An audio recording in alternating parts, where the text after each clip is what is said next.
ही story आहे एका प्रामाणिक लाकूड तोड्याची. खूप पूर्वी एका छोट्या गावात एक लाकूड तोड्या राहत होता.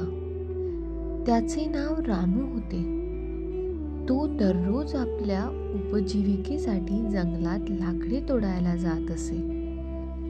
एके दिवशी तो जंगलात लाकूड तोडत नदीजवळ पोहोचला आणि अचानक त्याची कुऱ्हाड नदीत पडली. हे पाहून रामूला खूप दुःख झाले, कारण त्याला माहिती होते की कुऱ्हाड नसल्यास त्याचे जीवन फार कठीण होईल.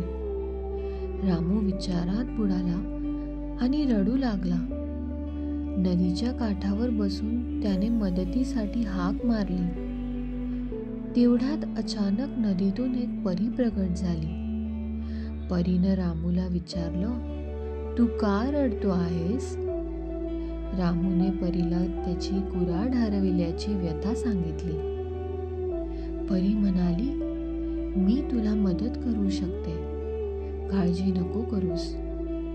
मग परीनं नदीतून सोन्याची चमचमणारी कुऱ्हाड काढली आणि विचारले, "ही तुझी कुऱ्हाड आहे का?" रामू म्हणाला, "नाही, ही माझी कुऱ्हाड नाही."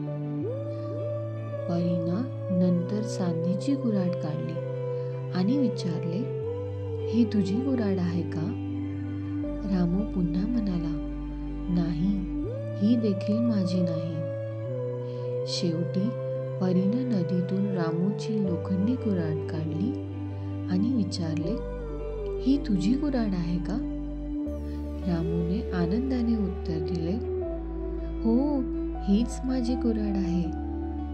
रामूची प्रामाणिकता पाहून परीने त्याला सोन्याची आणि चांदीची कुऱ्हाडीही दिली आणि म्हणाली, "तुझ्या प्रामाणिकपणामुळे मी तुला हा उपहार दिला आहे." रामूनं परीचे आभार मानले आणि तो आपल्या जीवनात नेहमीप्रमाणे प्रामाणिकपणे काम करू लागला. प्रामाणिक राहण्यास कधीही घाबरू नका, कारण जीवनात प्रामाणिकता नेहमी यश देते.